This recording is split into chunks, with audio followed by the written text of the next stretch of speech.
సంగారెడ్డి జిల్లా సిర్గాపూర్ మండలంలోని నల్లవాగు ప్రాజెక్టును అధికారులతో కలిసి పరిశీలించారు ఎమ్మెల్యే డాక్టర్ పటోళ్ల సంజీవ్ రెడ్డి. భారీ వర్షాలతో ప్రాజెక్టులోకి చేరుతున్న వరద నీరు, నీటి నిల్వలు, కాలువల పరిస్థితిని పరిశీలించారు. అధికారులకు అవసరమైన సూచనలు చేశారు. రైతులతో మాట్లాడిన ఎమ్మెల్యే పంటలకు అవసరమైన సమయంలోనే సాగునీటిని విడుదల చేస్తామని చెప్పారు. రైతుల ప్రయోజనాలే ప్రభుత్వ లక్ష్యమని అన్నారు. ఇన్ఫ్లో ప్రకారం మార్నింగ్ వరకు నిండే ఛాన్సెస్ ఉన్నాయి. ఇంకో 6 ఇంచెస్ వాటర్ తక్కువ ఉన్నాయి. ఒకవేళ ఓవర్ఫ్లో అయితే రిలీజ్ చేసుకోవచ్చు. ఇప్పుడు కురుస్తున్న వర్షాలకి మన నారాయణఖేడ్ డివిజన్ పరిధిలో ఎటువంటి నీళ్ళ కొరత అనేది లేదు. ఇప్పటికే మనకి సాధారణ మించి వర్షపాతం నమోదైంది. మనకి ఇదే సిచ్యువేషన్ ఇంకొక 10వ తారీఖు వరకు ఉంటుంది కాబట్టి ఐఎండి వారి యొక్క సలహాల మేరకు 10వ తారీఖు వరకు వర్షాలు ఉన్నాయి కాబట్టి ఇప్పుడు వాటర్ కూడా అవసరం లేదు. ఎందుకంటే ప్రతి మల్లెల్లో కూడా నీళ్లు బాగా ఉండిపోయినాయి. రీఛార్జ్ కూడా అవుతున్నాయి కాబట్టి ఇబ్బంది పడాల్సిన అవసరం లేదు. 10వ తారీఖు తర్వాత మళ్ళీ వర్షాలు ఒక తగ్గుముఖం పట్టే అవకాశం ఉంది. అప్పుడు దాన్ని బట్టి చూసి వాటరు మరి గౌరవ ఎమ్మెల్యే గారు అప్పుడు రైతులకి అవసరం మేరకు విడిచిపెట్టే ఆలోచనలో ఉండరు కాబట్టి ఇప్పుడు ప్రస్తుతానికైతే రైతులకి వాటర్ అనేది ఇబ్బంది లేదు. డబ్బులు మొత్తము కాళేశ్వరంకు తీసుకొని పోయినరు. మీరు సొంతంగా డబ్బులు సంపాదించుకున్నారు కమిషన్ల మీద, మిషన్ భగీరథ అని, మిషన్ కాకతీయ అని తప్ప ఎక్కడ కూడా రైతులకు లాభం చేకూర్చలేదు. రోడ్లు అయితే అధ్వాన పరిస్థితికి పోవడం జరిగింది. అసలు రోడ్ల మీద ఎలాంటి మరమ్మతు కూడా చేపట్టలేదు. మరి 10 సంవత్సరాలు రోడ్లు మెయింటైన్ చేయలేకపోతే ఏమవుతుందో ప్రజలందరికీ తెలుసు. మేము ఇప్పుడు రోడ్లు శాంక్షన్ చేసి కూడా 8 నెలలు 9 నెలలు అవుతా ఉన్నది. కొన్నిటికి ఫౌండేషన్ స్టోన్ కూడా పెట్టడం జరిగింది. కానీ కాంట్రాక్టర్లు కరెక్ట్ టైంకు బిల్లులు వస్తలేవనే ఉద్దేశంతో ఎవరు కూడా ముందుకు రావడం లేదు. అయినా STSDF ఫండ్ కింద కానీ ఇతరత్ర నిధులతోని మేము వారికి కాంట్రాక్టర్స్కి మేము రిక్వెస్ట్ చేసి మరీ తీసుకొని వచ్చి మేము పనులు చేపట్టడం జరుగుతూ ఉందని చెప్పేసి మీకు చెప్పడం జరుగుతూ ఉంది. అదొకటే కాకుండా హ్యామ్లో కూడా మేము రోడ్లు బ్యాంక్ ద్వారా రుణాలు తీసుకొని కాంట్రాక్టర్కు ప్రోత్సహించి హ్యామ్ ద్వారా మొన్ననే పంచాయతీరాజ్ R&B కలిపి 205 కోట్ల రూపాయలతో రోడ్ శాంక్షన్ చేసుకోవడం జరిగింది.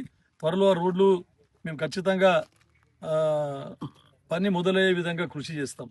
కానీ బురద జల్లే కార్యక్రమం మానుకోండి. ఇప్పటికైనా మీరు చేసిన తప్పు 58 సంవత్సరాల రిటైర్మెంట్ ఏజ్ ఉంటే దాన్ని 61 సంవత్సరాలకు పెంచి రిటైర్మెంట్ బెనిఫిట్స్ ఇవ్వాల్సి వస్తుంది.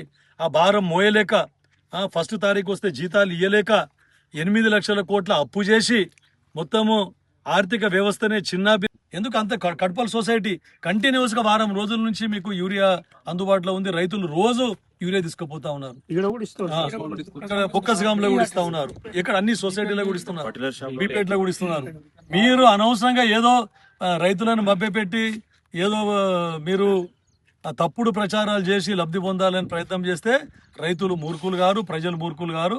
ఖచ్చితంగా మీకు ఒకసారి బుద్ధి చెప్పినరు, మళ్ళీ కూడా బుద్ధి చెప్పే అవకాశం వస్తుంది అని చెప్పేసి మీరు దీంట్లో కూడా ఏ డిపార్ట్మెంట్లో కూడా మీకు చిత్తశుద్ధి లేదు.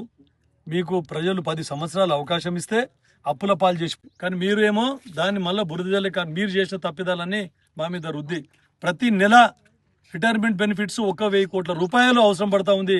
అది మీరు చేసిన ఘనత 58 నుంచి 61 సంవత్సరాలు పెంచడము. మళ్ళీ నిరుద్యోగ యువతకు ఉద్యోగాలు దొరకకుండా చేసినారు. ఒక్క ఉద్యోగం కూడా ఇవ్వలేదు. ఈరోజు ఇన్ని ఉద్యోగాలు ఇచ్చినాం అన్ని డిపార్ట్మెంట్లల్లో అని చెప్పేసి మా కాంగ్రెస్ గొప్పతనం అని కూడా మీకు చెప్తా ఉన్నాం. మళ్ళీ అదొకటి, హాస్పిటల్ మీద కూడా మీరు ఇచ్చారు విన్న మీ టీఆర్ఎస్ పార్టీ నాయకులు. మందుల కొరత ఎక్కడ లేదు, కావాలంటే చూడండి. మందుల కొరత ఎక్కడన్నా ఉంటే మా ప్రభుత్వంకి చెప్పి మాకు సలహాలు సూచనలు ఇవ్వండి. ఎక్కడ మందుల కొరత ఉంటే అక్కడ మందులు కూడా ఫుల్ ప్లేజ్డ్గా సప్లై. వ్యాక్సిన్లు ఉన్నాయి, వ్యాక్సిన్లు కూడా ఎక్కడ తక్కువ పడకుండా వ్యాక్సిన్లు కూడా మేము చేస్తూ ఉన్నాం.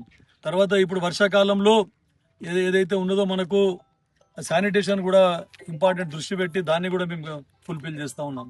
ఎక్కడన్నా వాటర్ బార్న్ డిసీజెస్ కానీ, వెక్టర్ బార్న్ డిసీజెస్ కానీ అవన్నీ రాకుండా మేమందరం ముందస్తు జాగ్రత్త తీసుకుంటా ఉన్నామని కూడా చెప్తా ఉన్నాం. కాకపోతే డాక్టర్ల కొరత ఉన్నమాట వాస్తవం, మేము చెప్తా ఉన్నాం. ఎందుకంటే 3-4 సంవత్సరాల నుంచి ఇక్కడ డాక్టర్లు పనిచేసింది. వాళ్ళ పీరియడ్ అయిపోయింది. వాళ్ళందరికీ ప్రభుత్వం ట్రాన్స్ఫర్ చేసింది. ట్రాన్స్ఫర్ చేసిన తర్వాత నేను ప్రభుత్వం మీద ఒత్తిడి తీసుకొని వచ్చి మీకు అందరికీ మీరు చూసే ఉంటారు. నేను అసెంబ్లీలో కూడా దాని మీద రైజ్ చేసిన. మా దగ్గర ఎంప్లాయ్మెంట్ చాలా ఉంది, టీచర్లు కానీ డాక్టర్లు కానీ మా దగ్గర ఇంకా చాలా అవసరం ఉందని కూడా చెప్పడం జరిగింది. ప్రభుత్వం స్పందించి అక్కడ CSC మాకు ఇది కరస్గుత్తి కానీ, కల్లేరు కానీ, ఏరియా హాస్పిటల్ నారాయణఖేడ్ కానీ అందరి డాక్టర్లను మొత్తం సఫిషియెంట్ డాక్టర్లు కూడా ఇవ్వడం జరిగింది. కానీ ఇంత దూరం నారాయణఖేడ్ అని చెప్పేసి చాలామంది డాక్టర్లు అక్కడ జాయిన్ కాకుండా మళ్ళీ ట్రాన్స్ఫర్కు ట్రై చేసుకుంటా ఉన్నారు, డిప్యుటేషన్ ట్రై చేసుకుంటా ఉన్నారు.